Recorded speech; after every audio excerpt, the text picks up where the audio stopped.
Je viens de lancer l'enregistrement de ce 6e webinaire sur le Lean dans les fonctions et aujourd'hui, vous avez tous bien compris, nous sommes sur les achats.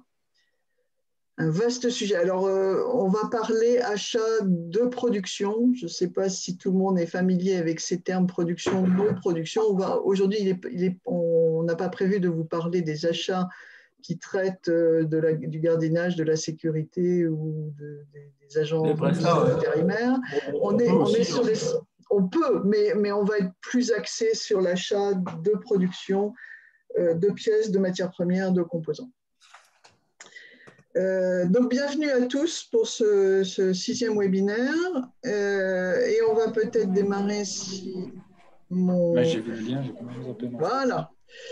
Donc, vous connaissez le principe, pour ceux qui sont déjà venus à ces webinaires, si c'est la première fois que vous venez, la façon dont on articule ça, c'est qu'on raisonne un peu en termes de pivot, c'est-à-dire de gros changements d'avis qu'il faut qu'on fasse sur un certain nombre de thèmes avec le Lean. Et derrière ces points pivots qu'on va expliciter, on vous propose des exercices pratiques, des pistes que vous pouvez tester chez vous.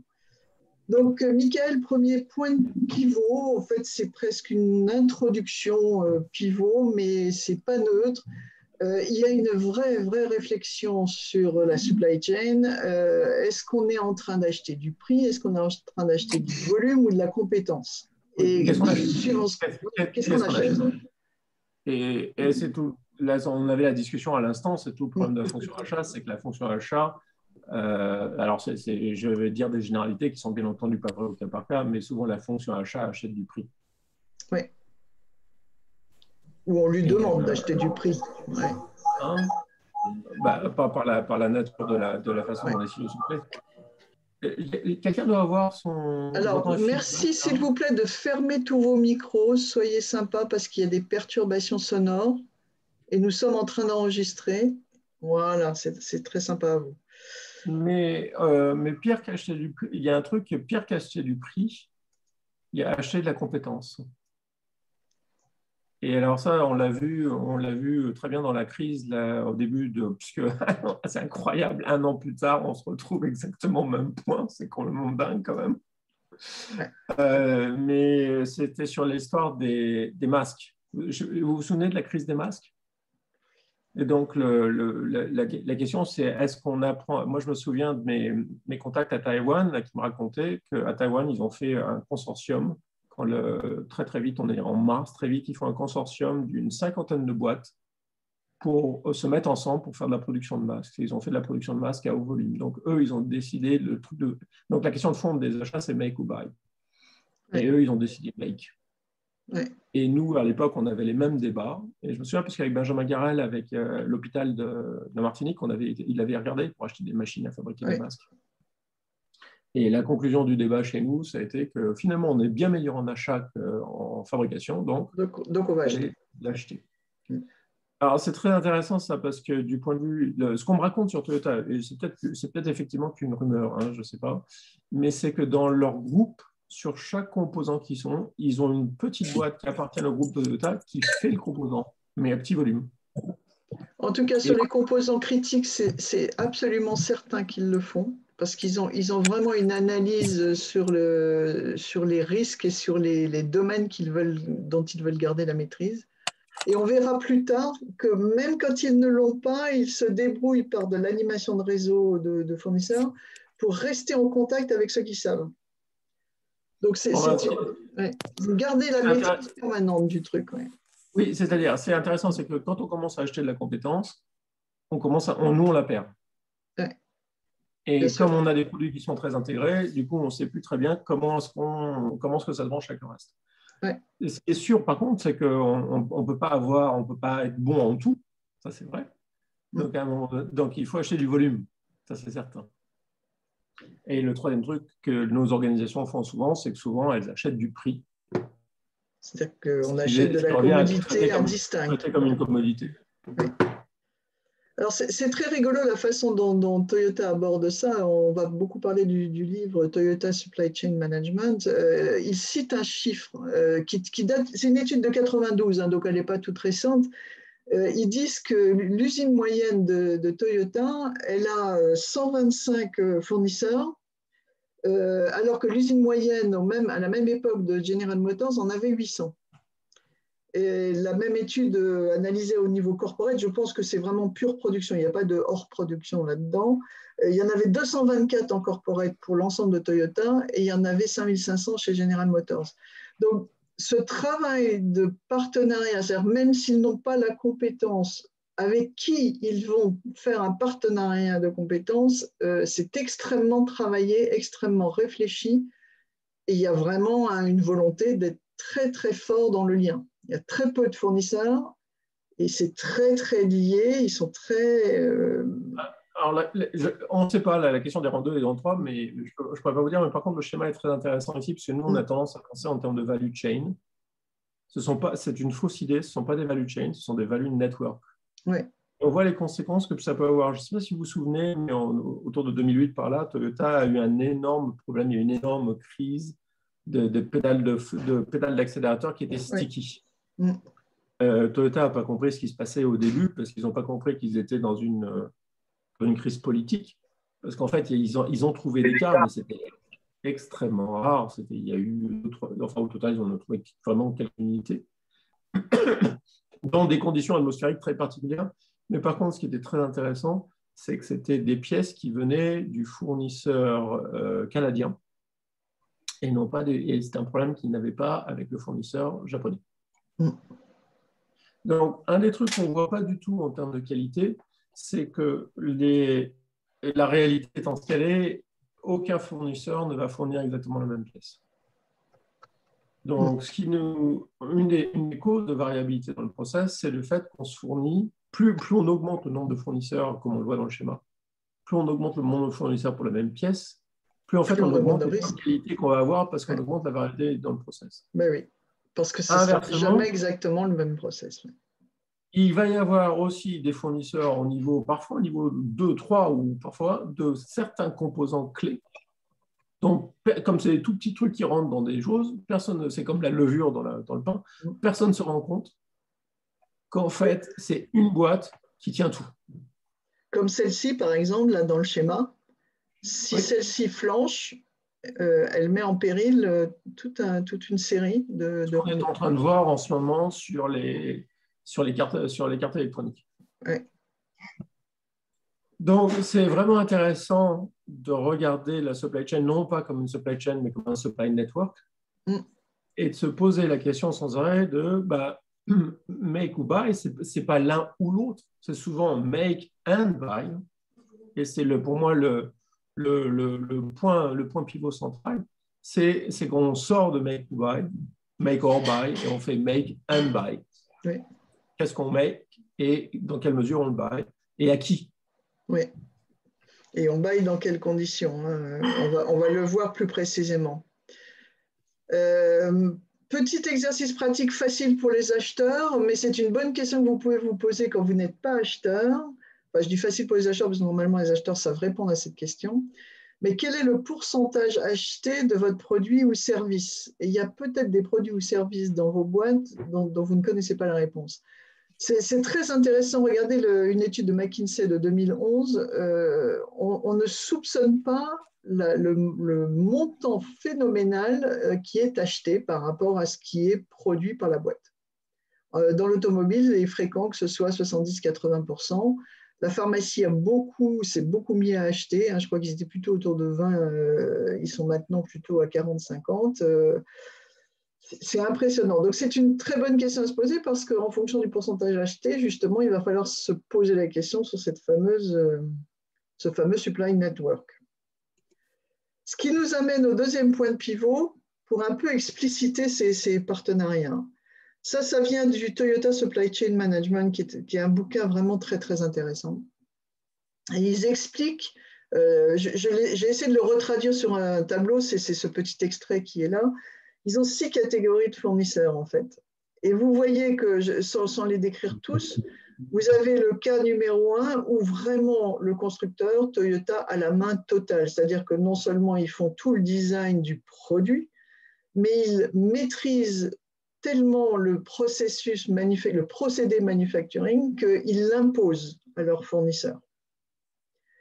Et à l'opposé, vous voyez le 6, le fournisseur fournit le produit, le design du produit, le procédé manuf, etc. Et le constructeur achète sur catalogue. Et entre les deux, vous avez toute une variation. Ici, par exemple, dans l'automobile, clairement, Toyota va avoir une très, très bonne connaissance des sièges. Et donc, le fournisseur maîtrise le manufacturing process très bien, mais le constructeur aussi. C'est marrant, parce que c'est un truc que Freddy, mon père me disait souvent, lui, il avait 4 types de personnes à qui travailler. Donc, il y avait alors, ce n'était pas nécessairement des fournisseurs, c'était juste des gens à qui travailler. Donc, il y a les gens à qui il fait totalement confiance, c'est-à-dire que quand la personne lui dit « il fait ça », il le fait. Il y a des gens à qui, quand lui, il avait une idée, il savait que le gars allait la réaliser de façon pas con. Il y avait des gens qui travaillent consciencieusement, c'est-à-dire que quand il avait une idée et qu'il savait comment le faire, le gars allait l'exécuter de façon pas idiote.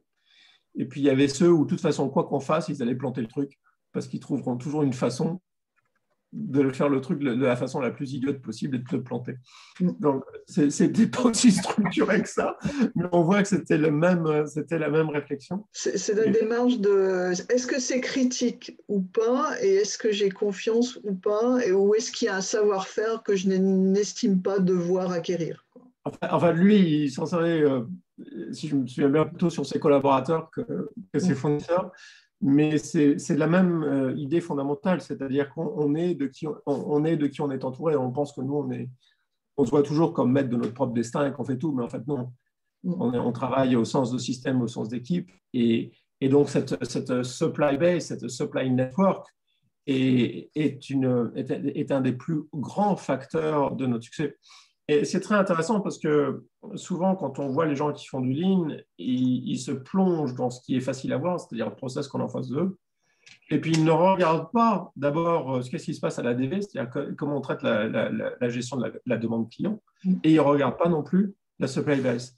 Et moi, j'étais en train de repenser, là, en faisant ce truc, un truc qui m'avait frappé de la première fois que j'avais vu un Sensei de Toyota dans une usine d'injection. Michael, je te signale juste qu'on ne te voyait plus. Oui, voilà. Il a été tout de suite voir, en regardant la qualité, en regardant les problèmes de manque de matière sur les pièces, il a été tout de suite voir la qualité de la matière et du granulé.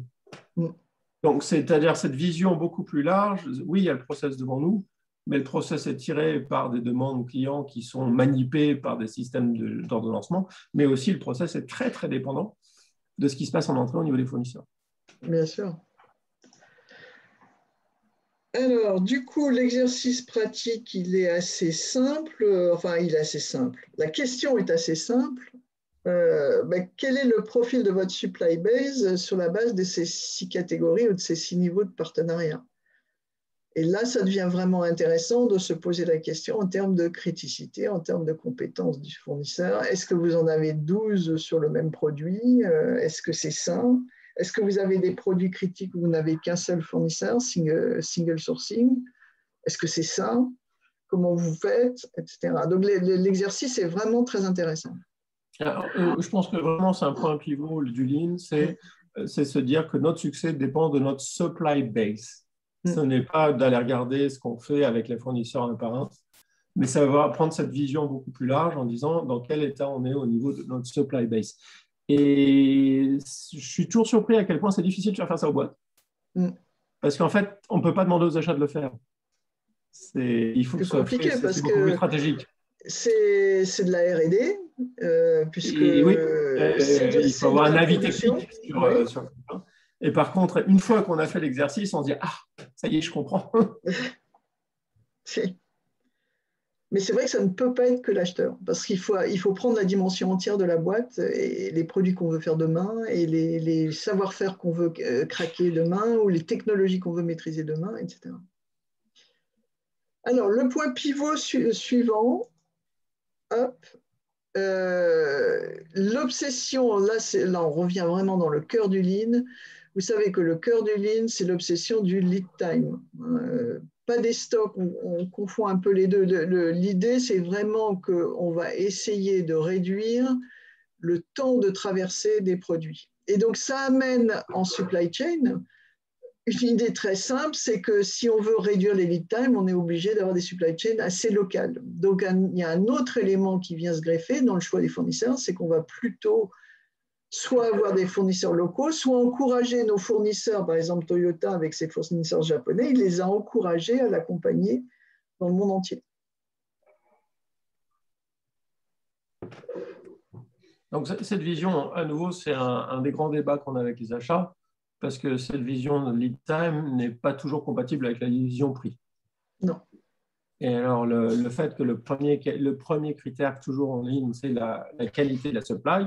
Et du coup, ça explique aussi quelque chose de… Tu te souviens, ce qu'on voit au Japon qui est très surprenant dans la supply chain de Toyota, c'est dans les usines des fournisseurs, c'est ces gens qui sont là juste pour s'assurer qu'on se demande, mais qu'est-ce qu'ils font? En fait, ce qu'ils font toute la journée, c'est s'occuper du command et du just-in-time, c'est s'assurer que la supply est faite régulièrement. Oui. Donc il y a un rapport aux fournisseurs qui est cette espèce la vision qu'on a traditionnellement des achats, c'est de l'extraction de valeur. Depuis que je suis dans l'industrie, j'entends les achats, ils vont aller squeezer les fournisseurs, etc. Alors, ce n'est pas eux qui lisent, c'est tout le monde qui en parle comme ça autour, mais toutes les images sont toujours de ces images de tour de vis parce qu'on va l'obtenir. Et ce que j'ai vu aussi, moi, beaucoup dans l'automobile, c'est d'imposer à des fournisseurs des tolérances qu'ils ne savent pas tenir. C'était complètement dingue à l'époque où on travaillait avec Boris dans son centre de maintenance, parce qu'on s'est rendu compte qu'on imposait des conditions aux prestataires. D'abord, on allait dans les trains, ce qui était toujours rigolo d'aller dans les trains, pour se rendre compte que même les trains nettoyés étaient dégueulasses, les TGV, il n'y avait jamais rien de propre. Et puis après, on a été regarder les conditions de travail des équipes de nettoyage, et les contrats qui étaient négociés en centrale par la SNCF étaient tellement durs que les prix étaient tellement tirés sur le bas qu'il n'y avait absolument aucun moyen que les gars y arrivent. Et en plus, non seulement ils n'y arrivaient pas, mais à chaque fois qu'ils faisaient pas mal le boulot, on leur collait des pénalités supplémentaires parce qu'ils avaient mal fait le boulot. Donc les gens prenaient les accords parce qu'ils voulaient le contrat et après ils étaient incapables de le tenir. Donc le premier truc que Boris avait fait à l'époque, c'était déjà d'arrêter les pénalités pour leur permettre de souffler et d'essayer de commencer à travailler avec les fournisseurs. Ce qui lui est arrivé, c'est qu'une fois qu'il a commencé à établir une relation avec le fournisseur pour essayer de travailler, dans leur infinie sagesse, les achats centraux ont filé le contrat à quelqu'un d'autre. Ce qui était d'autant plus absurde qu'en plus, ces contrats sont faits pour qu'on reprenne les mêmes gens dans des conditions financières qui sont au total encore plus difficiles.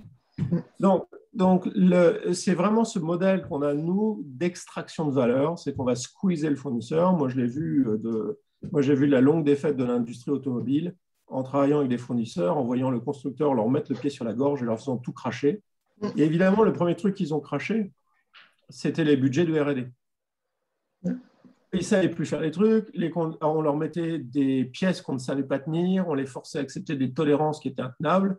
Après, ça rentrait dans des… tu te souviens, Forestian, dans les débats avec le rang 3 à non plus finir, de qui a la responsabilité de la pièce qu'on ne sait pas faire, enfin des trucs absolument incroyables. Donc là, le lean est très différent parce qu'on a une vision de la valeur par capillarité, c'est qu'il faut que chaque pièce passe bonne tout le temps. Et du coup, oui, et qu'elle arrive au tag time. Donc, il y a 8 camions par jour ou 14 camions par jour qui arrivent et ça déboule. Et quand on regarde le lead time, on se rend compte qu'il y a plein de trucs qu'on ne peut pas faire au fournisseur. Parce que si on lui fait ça, bon, lui, il va se laisser faire. Hein, mais au total, ce qu'on est sûr qu'on va faire, c'est qu'on ne tiendra jamais. On n'aura plus la délivrée. Et la qualité. Et la qualité, probablement. Alors, la qualité, c'est pire. On va en reparler, ouais. Petit exercice que vous pouvez faire sur ces histoires de lead time. J'ai mis en référence le Making Materials Flow. Ça, c'est un exercice que j'ai vécu en logistique chez Forcia. C'est un excellent exercice, c'est de prendre pièce par pièce, part by part, le plan complet de comment on l'approvisionne. Pardon. Non, ce n'était pas une question. Le plan complet de comment on approvisionne chaque pièce, d'où avec quel lead time, avec quel stock, avec quelle quantité de lot, les tailles des contenants, etc. Et d'essayer d'optimiser ça. C'est un exercice qui est souvent extrêmement puissant parce qu'en fait, on n'achète jamais les bonnes tailles de lot au bon endroit. En tout cas, pas un truc à faire sur 5000 pièces dans l'usine, mais peut-être prendre les plus critiques ou les plus importantes ou les plus fréquentes et déjà faire cet exercice, c'est vraiment très intéressant. Alors, c'est d'autant plus intéressant, il y a une remarque là, qui dit que le métier de base de l'acheteur est d'analyser son portefeuille par segment suivant la complexité du marché et l'impact sur le business.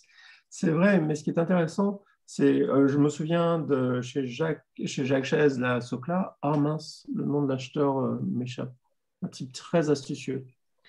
Ce qui est intéressant, c'est l'ordre des priorités qu'on se donne. Ouais, parce qu'une analyse, c'est par rapport à quoi? C'est comment on l'a fait, cette analyse. Et le lead time, c'est très, très... Donc, ce qu'on avait fait avec bon, Jacques était le CEO à l'époque, ce qu'on avait fait avec l'acheteur, c'est de reprendre justement la base, la supply chain, qui était beaucoup en Chine à l'époque, sur la base du lead time. Et ça nous a donné des résultats qui étaient vraiment très, très différents de la base de coût. Et c'était spectaculaire. Et donc, quand on a commencé progressivement à remettre la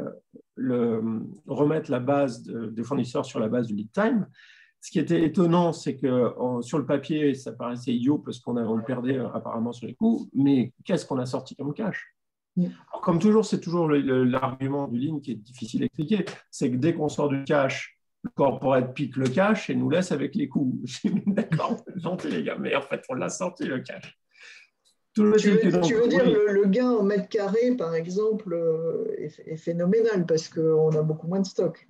Et puis, quand tu supplies loin, tu as tout ce qui est dans les bateaux. Enfin, je veux dire, oui, c'est ça. C'est tout le transit, c'est tout l'argent immobilisé dans le transit. L'efficacité industrielle qui te donne un lead time plus court est juste dingue, mais ça se voit d'abord en cash. Ça se voit en diminution des stocks, ça se voit en rotation, ça se voit en cash.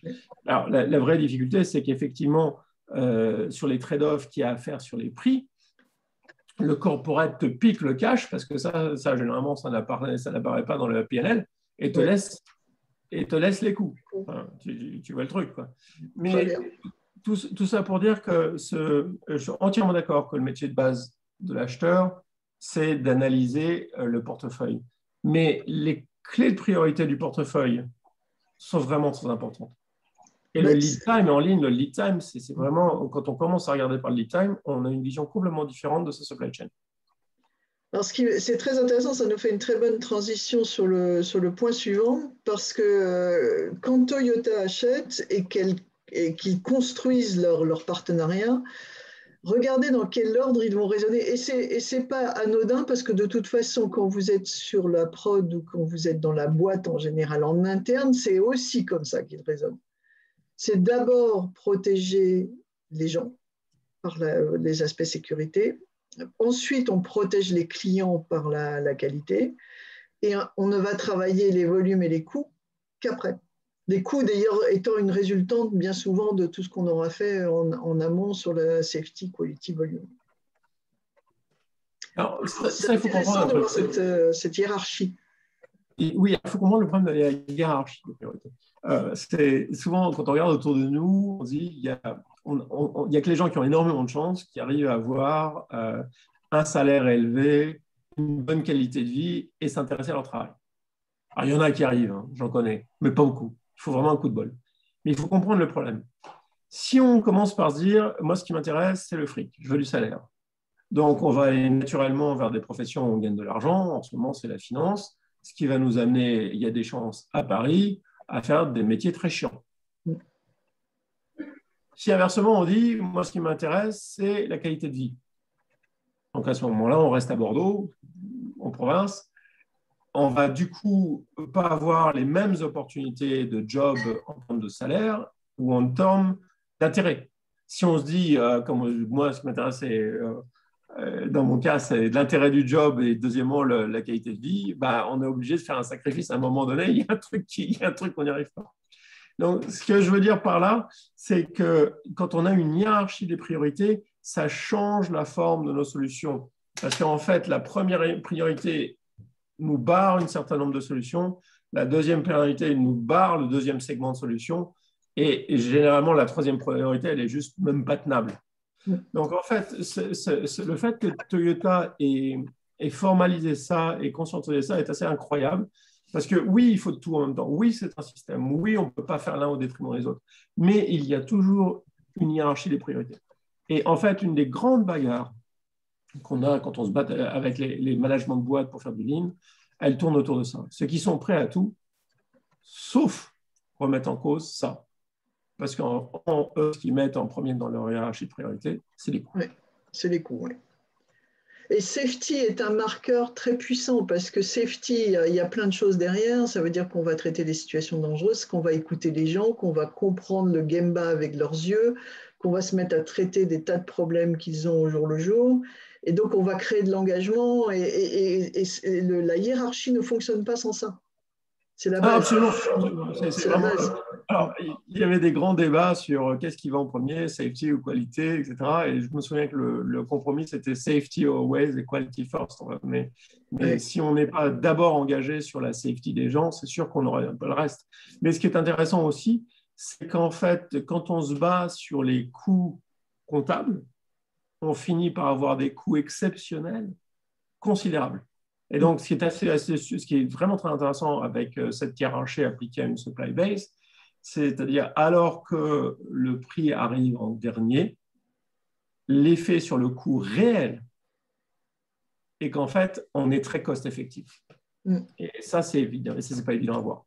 Non, c'est presque un acte de foi, même si au bout d'un moment, non, c'est toujours vrai. C'est toujours vrai. Ah ben, c'est un acte de foi au départ, mais on s'aperçoit très vite que les coûts de non-qualité sont énormes, non, que le fait de livrer en temps et en heure, ça évite des pénalités, et on trouve plein d'opportunités de gratter des coûts. Par contre, c'est plus difficile. Oui. C'est facile d'aborder les choses par les coûts. C'est quelque chose qu'on connaît, c'est quelque chose qui est on regarde. C'est ça qui mène à outsourcer, à faire des synergies Là, je sors un peu des fonctions de production, mais quand on est dans les hors production et qu'on veut faire des centres comptables les shared service centers. Des shared service centers. Dont nous avons gardé n'est-ce pas, Catherine? Que j'ai bien connu, et on se rendait compte qu'en fait, le coût réel par rapport au coût vendu, on en était très loin. Ouais. Et donc, alors, c'était intéressant d'ailleurs, parce que tu te souviens, tous tes patrons financiers qui, à chaque fois, eux, ne regardaient pas le coût réel. Ouais. Puisque les coûts exceptionnels allaient dans un autre compte. Mais oui, et puis de toute façon, ce n'est pas mesuré par les comptables. Il y avait un truc qui était frappant, par exemple, quand vous faites du rapprochement de factures en Pologne au lieu de le faire sur votre usine en France. Moi, j'avais posé la question à l'équipe chez qui on avait outsourcé cette activité comptable, et ils nous disaient, mais oui, mais nous, 65% des factures repartent en France parce qu'on ne sait pas les rapprocher. Donc, en fait, ils avaient outsourcé toute la partie facile, tout ce qu'on s'est rapproché bon du premier coup, et tout le travail chiant qui consiste à comprendre pourquoi les prix sont en désaccord et pourquoi les quantités ne sont pas les mêmes, mais ils n'avaient plus le personnel pour le faire puisqu'ils avaient viré tout le monde pour pouvoir outsourcer en Pologne. Donc, et ces trucs-là ne sont pas mesurés du tout, du tout. Jusqu'au jour où il y a des fournisseurs qui hurlent parce qu'ils ne sont plus payés et qui bloquent l'usine, quoi. Mais... Je ne peux pas être d'accord avec le commentaire de Philippe. Là, on ne doit pas connaître les mêmes. Mais Philippe dit une stratégie achat est alignée d'abord avec celle de l'entreprise. Un directeur achat ne travaille pas pour lui-même. S'il met la pression sur les prix ou les coûts ou les prix, c'est en alignement avec la stratégie de l'entreprise. Je ne connais pas un membre de COMEX qui s'aligne avec la stratégie de l'entreprise, à moins que le CEO ait vraiment un coup de main et une poigne de fer. Je ne vais pas parler des acheteurs pour vexer personne dans l'audience ici, mais je ne connais pas un DSI qui travaille pour la boîte et qui ne travaille pas pour la DSI. Je ne connais pas un RH qui ne soit pas travaillé pour la fonction RH. On travaille pour son silo. On travaille pour son silo, on travaille pour son CV. Et dans le cas des acheteurs, même, moi je me souviens de bagarres très... Là, je me souviens de cas là, dont je discutais à Socla. Oui, l'acheteur a changé d'avis. Il n'a pas changé d'avis du jour au lendemain.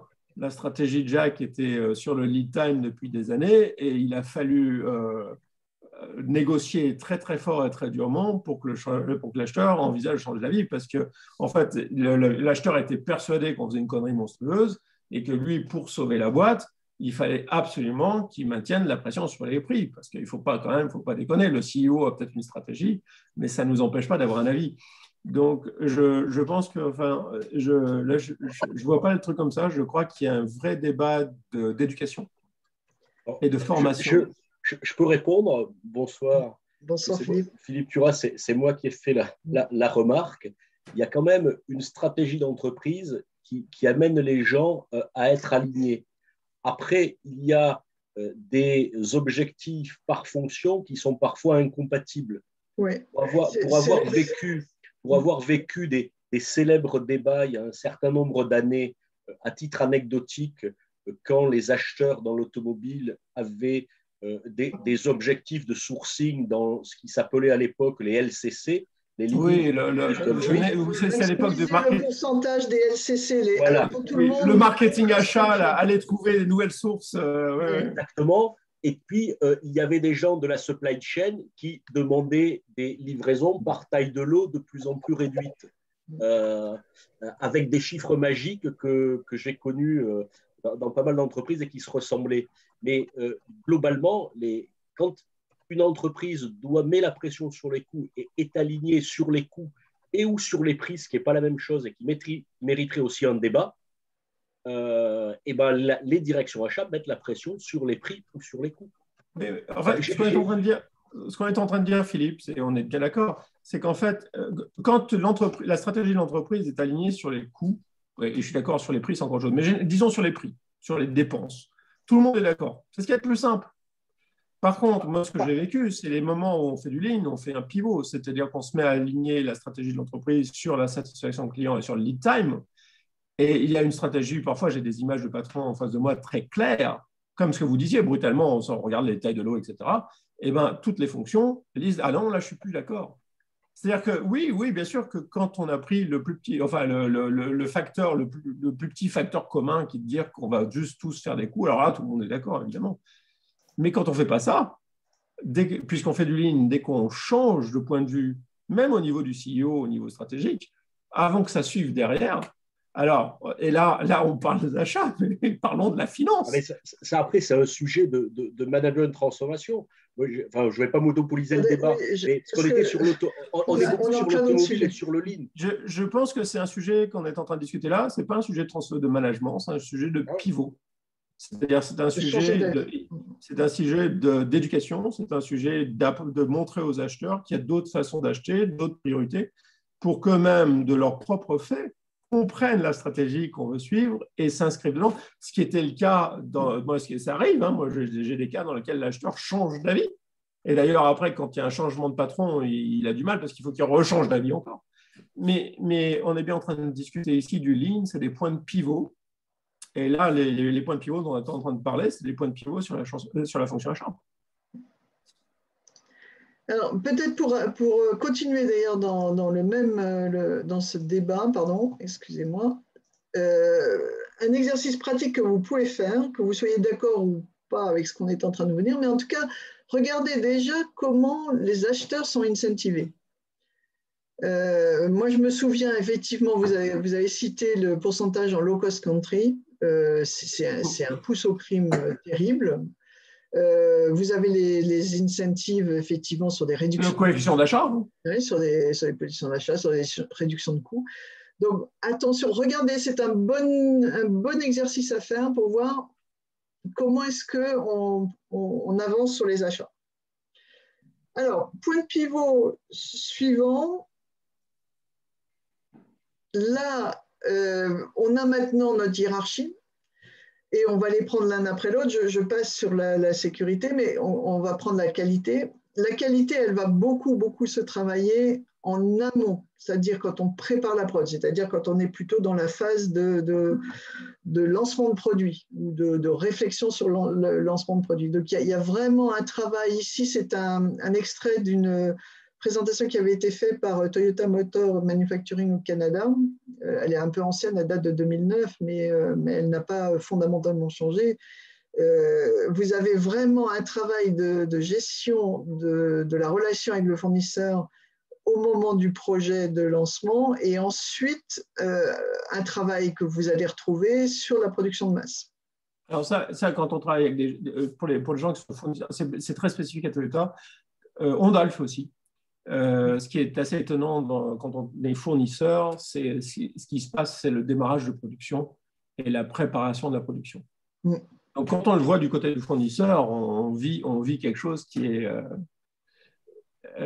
est totalement étonnant parce que le smooth ramp-up, comme dit Toyota, c'est-à-dire qu'on ne dort pas pendant un mois parce qu'il y a un travail incroyable. Mais ce qui est très intéressant de voir, c'est cette conviction profonde qu'ils ont que la qualité de la fourniture, c'est au moment de la préparation de la production. Ouais. Et ça, c'est frappant parce que effectivement, la plupart du temps, quand on voit comment les processus sont faits, les négociations se font en séquence. Les achats, quand il ne s'agit pas d'achats collectifs, mais souvent interviennent très tard. Alors que, comme quelqu'un disait, quelqu'un a déjà trouvé le fournisseur, machin, etc. Et puis, il faut renégocier le truc, etc.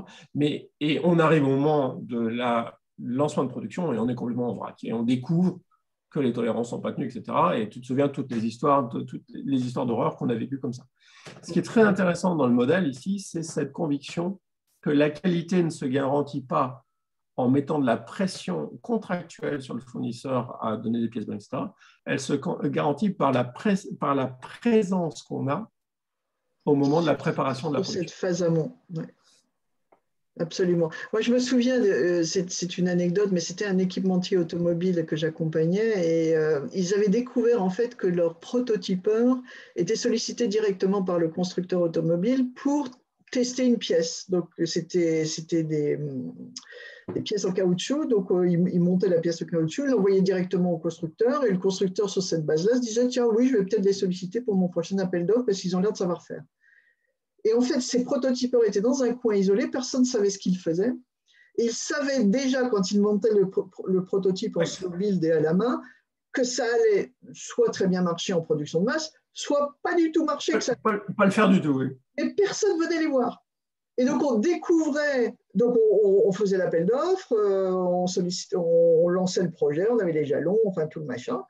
Et on découvrait en phase d'industrialisation, juste avant la production de masse, qu'on ne savait pas le faire. Ou on ne savait pas le faire sans retouche et sans un déchet terrible. Donc, depuis, ils ont incorporé cette équipe de prototypeurs dans la R&D, donc ça va beaucoup mieux. Mais c'est vraiment ce genre de préparation qui est en jeu. Donc, la question que vous pouvez vous poser, on en a parlé pour ceux qui étaient là au dernier webinaire de ce livre, là, le 3P Advantage, hein, qui est vraiment de la préparation de la production. Lean, quel est l'état d'implication, le degré d'implication de vos fournisseurs dans la préparation de la production de masse? Et à quel moment on les sollicite? Le pivot suivant, vous vous rappelez, je suis en train de monter la hiérarchie. Qualité, on passe à volume, delivery. Là, il y a vraiment un travail de fond sur le risque de ne pas pouvoir tenir ses engagements. Et vous voyez apparaître un terme là, bad news first. Alors, c'est mesuré par des DPM ou des MPM, peu importe, hein, missing parts per million pour MPM. Et on essaie évidemment de minimiser le nombre de pièces qui manquent dans le contrat passé à chaque appel de livraison. Ça me rappelle, un soir, on était avec, à l'époque, c'était dans un groupe dans lequel on faisait du ligne sur l'ensemble du groupe, on était avec Yves Merel à Bressuire. Je ne sais pas si vous voyez où c'est Bressuire. Donc, on était à l'hôtel, on faisait un game by walk le lendemain avec tout le groupe.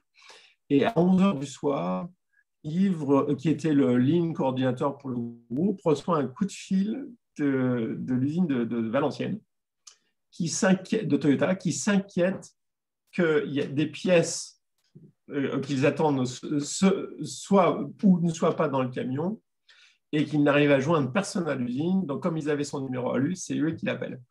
Donc, voilà Yves, à 11h du soir, en train d'essayer d'appeler le patron de l'usine, quelqu'un, etc. Enfin, c'était un cercle incroyable. Et l'usine était quelque part dans l'Est. Pour finir par que quelqu'un dans l'équipe de nuit a vérifié. Et il s'avère que les pièces étaient effectivement dans le camion et allaient être livrées à Toyota. Mais c'était vraiment, je trouve que ça illustre vraiment ça, cette histoire que 99,5% à l'heure, ça a l'air bien comme ça, mais ce n'est pas du tout ça. Et c'est-à-dire le souci constant qu'on a de garantir qu'il n'y a pas d'interruption du business. Alors, ce qui est très intéressant dans ce slide… Surtout en juste à temps. C'est un slide qui montre, moi je me souviens, j'étais là, qu'ils ont montré un fournisseur. Et regardez ce qu'ils disent. Arrêtez les conneries financières, évitez à tout prix les grèves, ne consolidez pas, ne restructurez pas, ne changez pas la supply chain tous les 4 matins. Et le manager de division de base se dit, mais attends, si tu m'empêches, si tu m'enlèves tout mon playbook, qu'est-ce qu'il me reste à faire? Ouais. Et alors, ce qui est intéressant, c'est ce que dit Toyota Land, ce qu'il me reste à faire, c'est de réagir, de remonter vite les mauvaises nouvelles, d'abord, de mettre des stocks là où il faut, de les planquer sous la moquette. Et surtout de s'occuper des gens. Oui, oh, c'est curieux. Surtout vous, les Français, disent-ils, parce que les Français, vous en occupez. Oui, alors ça, c'est vous faites plein de grèves. Mais c'est fondamental. C'est fondamental. Donc, quand on s'occupe des gens, il y a moins de grèves. Hein, c'est parce qu'on discute plus, parce qu'on comprend mieux le Gemba de leur point de vue, parce que. Alors, la phrase est extraordinaire ici, là, quand ils disent… C'est quelque chose que les fournisseurs français ont besoin de garder en tête s'ils veulent être compétitifs en Europe et dans leur supplier base global. Ouais. La France est un pays dans lequel nous devons avoir un management du risque particulier. Oui. Et non, je ne pense pas que ce soit du French bashing. Non, ils reconnaissaient simplement qu'il y avait plus de risque de grève. Je pense qu'effectivement, il y a un plus grand risque social en France qu'en Allemagne, certainement, ou en Italie, ça c'est sûr. Parce que notre fonctionnement… Ce que je vois aussi, surtout, on est en train de parler de la fonction d'achat, c'est que moi, les acheteurs que je connais, souvent disent, mais ça c'est pas chez nous, ça, c'est pas dans le cadre des achats. Or, on revient sur l'argument qu'on a tout à l'heure, si, c'est totalement dans le cadre du management. Si, parce que ça se travaille en partenariat. Apprendre à un acheteur à venir, à un fournisseur à venir expliciter en avance, dès qu'il le voit, un problème possible, ça, c'est tout un travail de fond. Surtout, il faut qu'il fasse confiance que l'acheteur ne va pas s'en servir contre lui après. C'est tout le problème de la confiance. Oui. Donc, oui, bien sûr que c'est une fonction achat, ça. Alors, l'exercice que l'on peut pratiquer derrière, il y a plusieurs éléments. C'est très le Toyota Production System, là. Le bad news first. C'est vraiment moi, je me souviens que chez Forcia, on se battait pour qu'on se rende compte très vite si les pièces allaient être dans le camion ou pas, et de ne pas attendre que le camion arrive 3 jours plus tard pour découvrir qu'il manquait des pièces. Donc, comment est-ce qu'on se faisait alerter dès qu'on voyait un risque potentiel de ne pas pouvoir charger le camion? Deuxième aspect, c'est comment est-ce qu'on va travailler avec des fournisseurs pour comprendre leurs propres problèmes, ne pas se contenter de leur taper sur la tête. Et troisième aspect, et c'est non négligeable, c'est cette idée de lissage. Alors, on n'a pas le temps là de l'expliciter complètement, mais vous savez qu'en ligne, quand on parle de flux tiré, quand on parle de flux juste à temps, il y a un élément fondamental qu'on lisse la production pour avoir toujours le même effort de production d'un jour sur l'autre. Ce que Toyota cherche à faire vis-à-vis de ses fournisseurs, par exemple, c'est de ne pas dépasser plus ou moins 5% d'un jour sur l'autre dans la même semaine, voire de fixer complètement le même volume tous les jours pour la semaine en question. Donc, non seulement ils font du lissage en production, mais ils font aussi du lissage en approvisionnement. Et pourquoi ils font ça? Parce que c'est un coût. C'est ce qu'on a mis ici avec Moura, Mouri, Mouda. Le fait d'avoir une très grande variabilité entre le lundi, le mardi et le mercredi va vous obliger à mettre des ressources complémentaires. Et les ressources, on ne sait jamais les faire venir pour juste une journée. ou bien à faire des stocks complémentaires qui vont s'avérer plus tard ne pas être les bons, et on va se retrouver avec des stocks obsolètes. Donc, vraiment, là, il y a un travail de fond.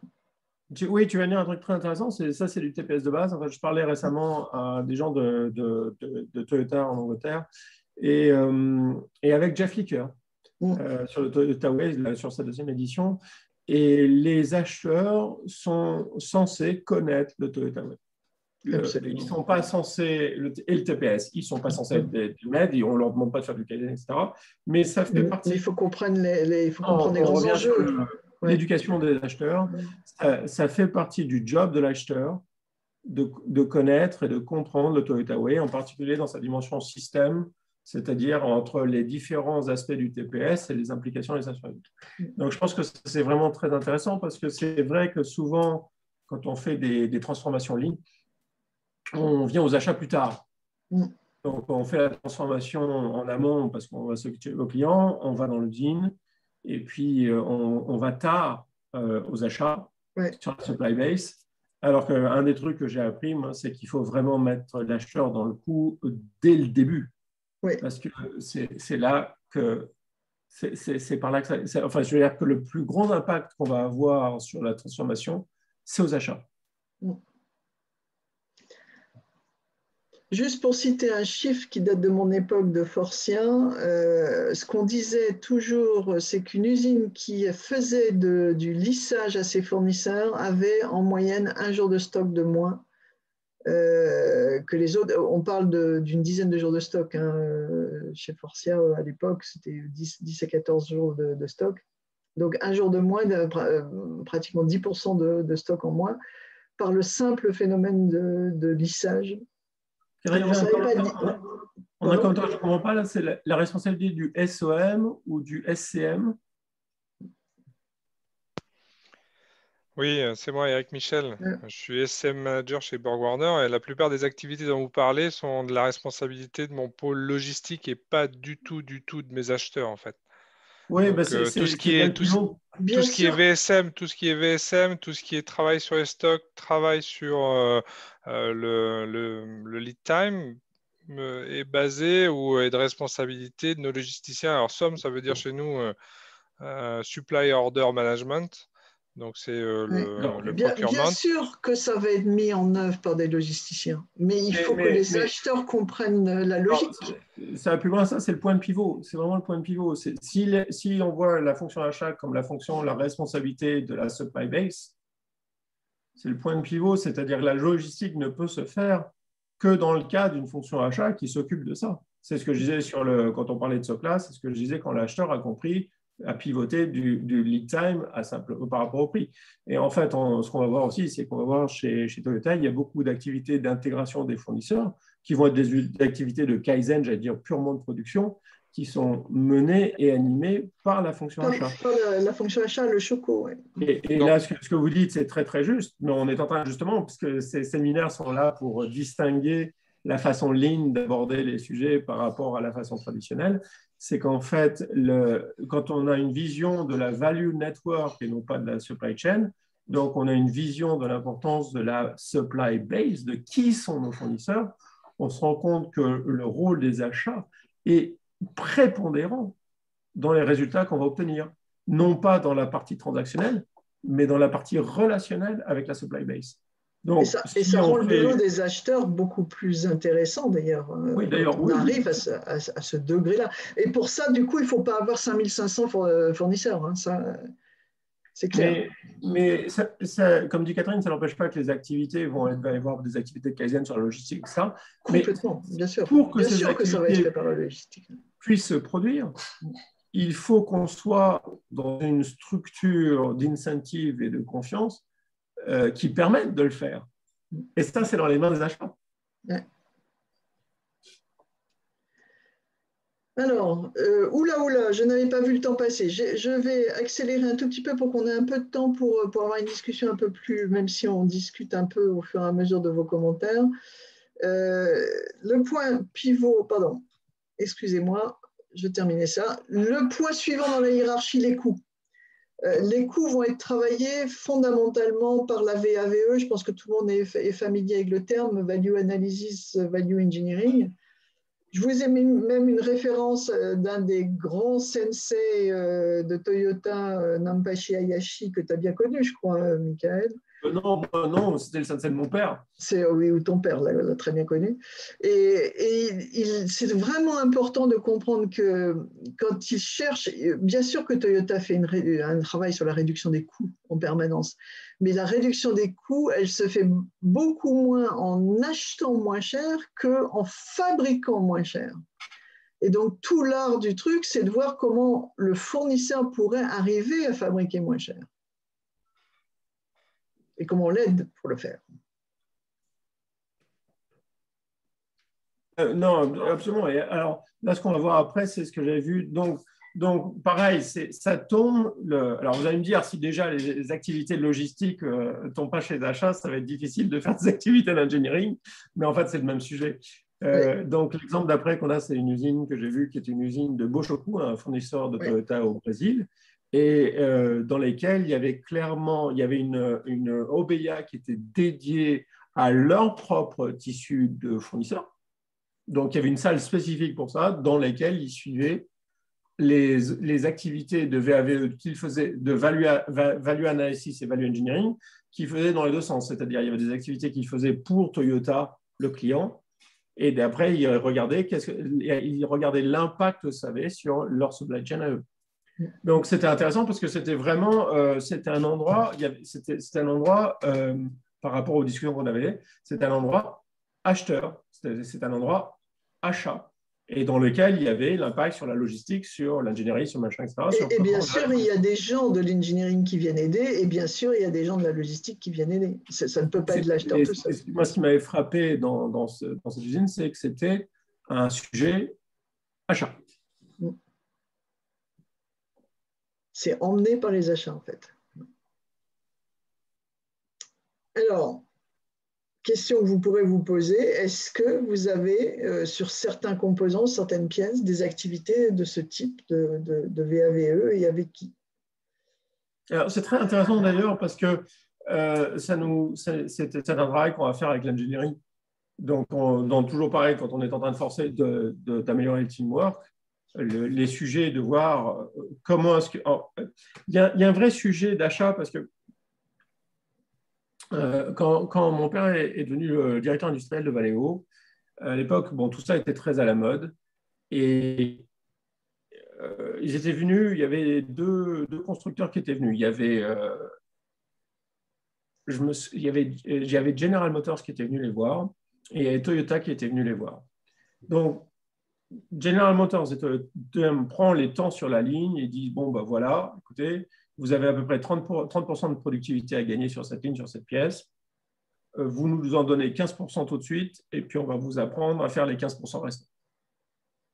Toyota vient sur la ligne, fait les mêmes mesures et dit, bon, ben voilà, il y a à peu près 30% de productivité à gagner et on va vous aider à les faire et on ne vous demandera rien. Alors, où est-ce qu'il s'est retrouvé? C'est ça qui est intéressant. Donc, c'est effectivement ce qu'ils sont basés. Ils sont partis avec Toyota. Toyota a investi dans le monde. On a vu Nampashi Hayashi, là, qui venait très régulièrement dans l'usine. Et ils ont fait plus de 30% de productivité. Ils les ont fait. Mais où est-ce qu'ils se sont retrouvés? En fait, ils se sont retrouvés au renouvellement produit. Et là, c'était fascinant parce que ça a été une guerre pas possible.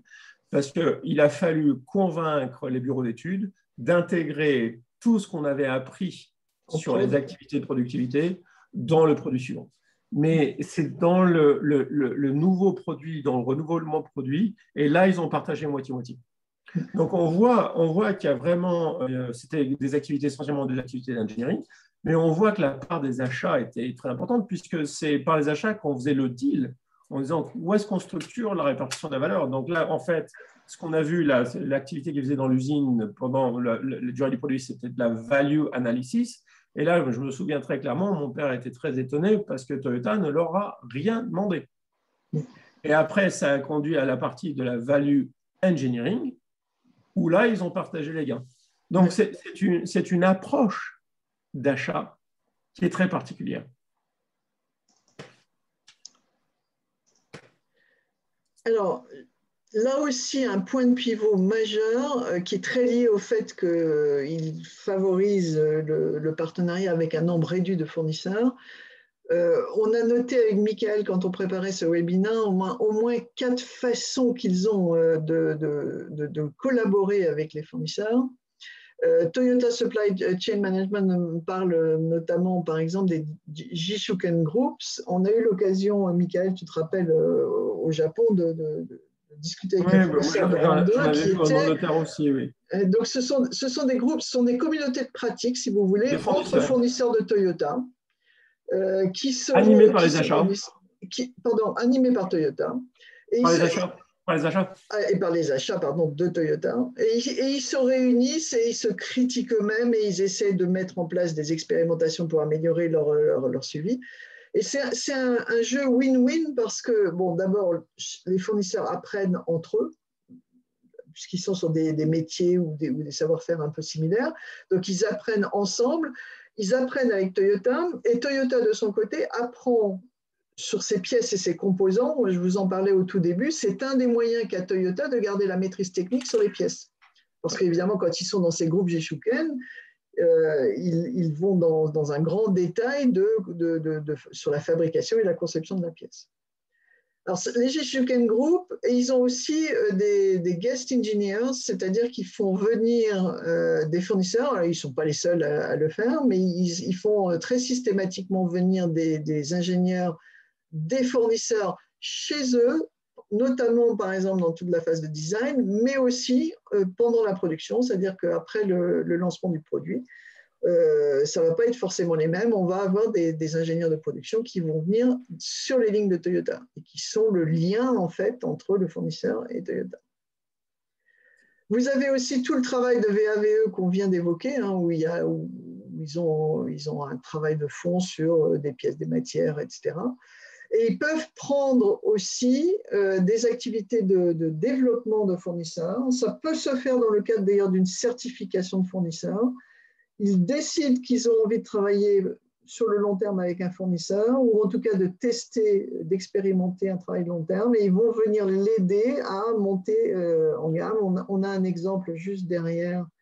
Ah ouais, ça, c'est très intéressant parce que, par exemple, je me souviens de toute une partie, il y a des moments à Forestia où il n'y avait plus de contrat entre l'usine, il n'y avait plus de pièces que l'usine faisait pour Toyota, mais par contre, le CNC continue à venir. Ouais. C'est-à-dire que les CNC n'étaient pas du tout touchés par les avis transactionnels, eux, ils développaient des gens. Et ils préparaient le futur. Ouais. Et il y a un monitoring qui est très très fort de Toyota sur la prod. Ils regardent de très près ce qui se passe en delivery, en qualité, en coût, etc. Ce qui fait que le purchasing manager est très présent chez le fournisseur. Je l'ai mis en bas. Là, l'exemple que on vous donne, là, c'est extrait d'une présentation que nous avait faite Olivier Bessin de Toyota Material Handling, où ils étaient allés chez un fournisseur et regarder les gains qu'ils ont fait avec lui. Et c'est un travail vraiment win-win. Alors là, je crois qu'ils avaient partagé en partie les gains, mais c'est surtout que ça leur permet d'avoir un fournisseur qui comprend mieux ce qu'il fait, qui maîtrise mieux sa prod et qui livre plus de qualité.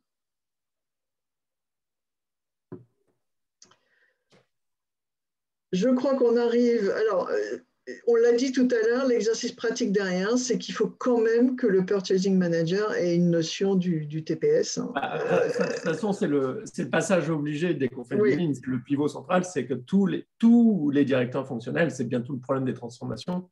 Oui. Le problème qu'on a au quotidien, c'est qu'on demande à tous les membres du COMEX de maîtriser le juste à temps, de se mettre dans le TPS et de comprendre le TPS et de le JDOKA.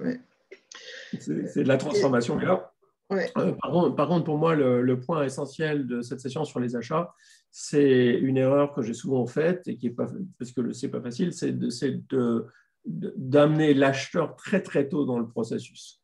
Ouais. L'expérience que j'ai, c'est que souvent on a tellement dans les pattes les parties amont, parce que évidemment au niveau commercial, c'est là qu'on essaie de faire.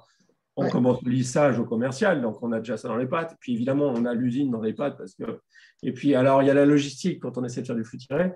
Et souvent, pendant tout ce temps-là, l'acheteur n'est pas au courant. Oui. Continuons. Alors qu'en fait, vraiment, c'est quelque chose qu'on apprend en transformation, on apprend à changer la vie et on apprend à parler à l'acheteur tôt. Alors, ce n'est pas une conversation qui se passe généralement très bien, parce que souvent l'acheteur lui-même, il ne voit vraiment pas pourquoi on le fait venir sur des trucs comme ça. Ou bien il est dans un silo qui le pousse à faire complètement autre chose. Et donc, oui, et puis souvent, en fait, l'acheteur est déjà, vu le degré de contrôle qu'il veut avoir sur une grande base de fournisseurs, il est déjà saturé. Enfin, les acheteurs sont déjà saturés de boulot à faire le minimum, donc comme tout le monde. Hein. Mais enfin, toujours est-il que moi, vraiment un de mes apprentissages sur les transformations en ligne, c'est de parler à l'acheteur tôt et de l'amener tôt dans la compréhension du TPS. Parce que, bizarrement, c'est sans doute là qu'on a les gains les plus spectaculaires.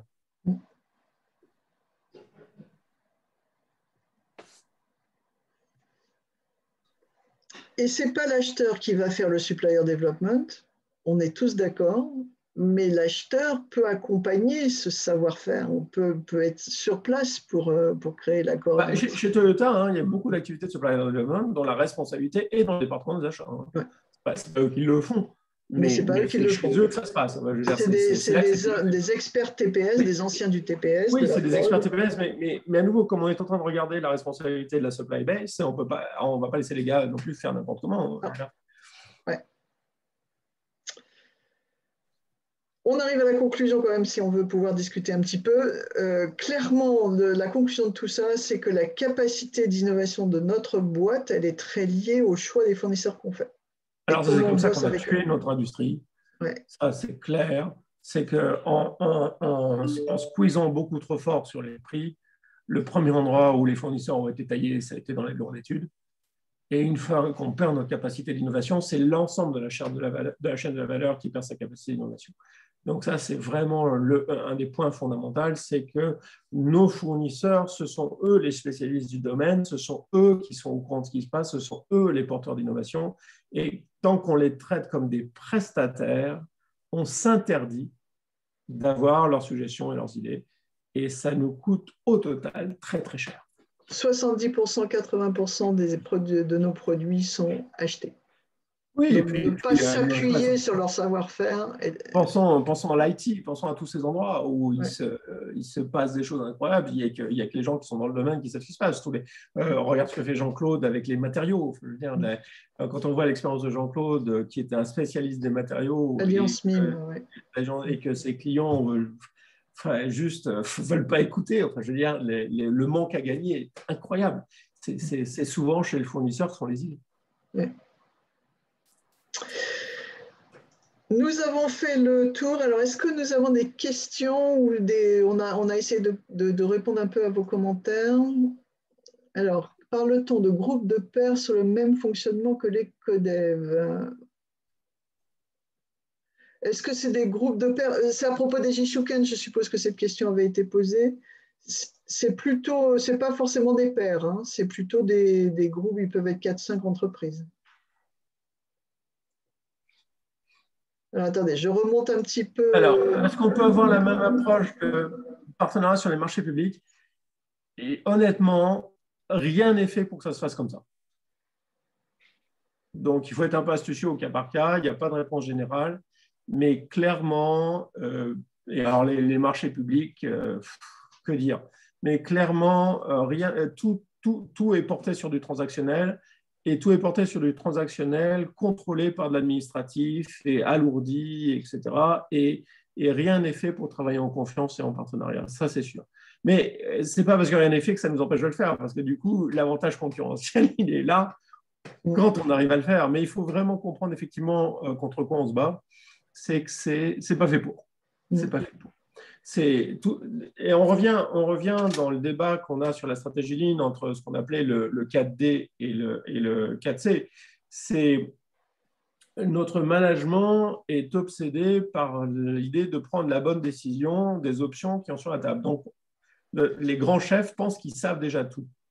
Ils choisissent les options qui sont sur la table et leur job, c'est de choisir la meilleure option ou la plus pratique. Tout ce travail avec les fournisseurs, c'est que justement, on n'a pas toutes les options sur la table, on ne sait pas ce qu'ils savent. Et c'est un travail de partenariat, parce que quand on s'entend bien avec ses fournisseurs, on va trouver des chemins, on va trouver des options auxquelles on n'avait pas pensé. Mais ça, par contre, ça demande une vraie confiance qu'une fois qu'on aura trouvé quelque chose, il y aura un partage des gains. Ce qu'un management transactionnel de la situation ne nous permet pas. Donc, on a deux choses ici. C'est d'abord la première, la conviction que toutes les options existent et qu'il suffit de choisir la meilleure. Et souvent, la meilleure, c'est la moins chère. Et après, une autre approche qui est complètement différente, c'est qu'on anime une base de fournisseurs à la recherche. Et je pense que le slide le plus fondamental de ta présentation, Catherine, c'est celui des niveaux de fournisseurs, dans lesquels on essaie de faire monter le niveau de tous nos fournisseurs parce qu'on a besoin de leurs idées. De leurs idées et de leur savoir-faire en production de masse, hein. C'est-à-dire la qualité et la délivrerie. Hein. Ouais. Tout à fait, tout à fait. Donc, effectivement, c'est une optique. Les marchés publics ils sont juste aveugles. Enfin, c'est une optique qui est. C'est une optique bureaucratique, c'est en plus réglementaire, vérifier qu'il n'y a pas de conflit d'intérêts, qu'on sollicite bien au moins 3 personnes, 3 entreprises. On n'est pas du tout dans la même optique. Donc, une fois qu'on a coché toutes les cases, il y a à peu près toutes les chances qu'on a écarté le fournisseur qui aurait le plus à nous apporter. Ça, c'est vrai. C'est vrai. Je vois que certains d'entre vous sont obligés de nous quitter. J'ai une question sur le support de ce webinaire. En fait, il est enregistré, il est en cours d'enregistrement et on va mettre à disposition l'enregistrement, donc y compris les supports qu'on vous a montrés, sur notre site de l'Institut d'INFRANCE. Vous retournez dans ligne dans les fonctions et vous retrouverez le replay à disposition, ou bien vous allez dans notre chaîne YouTube et vous avez l'icône YouTube en haut de notre page d'accueil. Est-ce qu'il y a d'autres questions ou commentaires avant qu'on s'en aille? Moi, je pense que pour moi, la conclusion de ce débat, c'est de changer la façon dont on se voit. On se voit souvent comme une entreprise avec un volant de fournisseurs.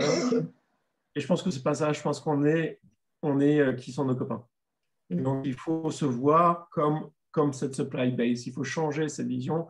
Notre supply base, cette plateforme, notre supply base, c'est nous. Ce n'est pas les fournisseurs externes. Et je pense que c'est là où on pivote. Et du coup, on pivote, qu'on arrête d'avoir une approche extractive de la productivité, mais qu'on comprend ce problème de capillarité. Et du coup, naturellement, on arrive dans du win-win, ce qui nous permet d'avoir une supply base qui a des coûts globaux plus bas au final et plus compétitifs. Absolument.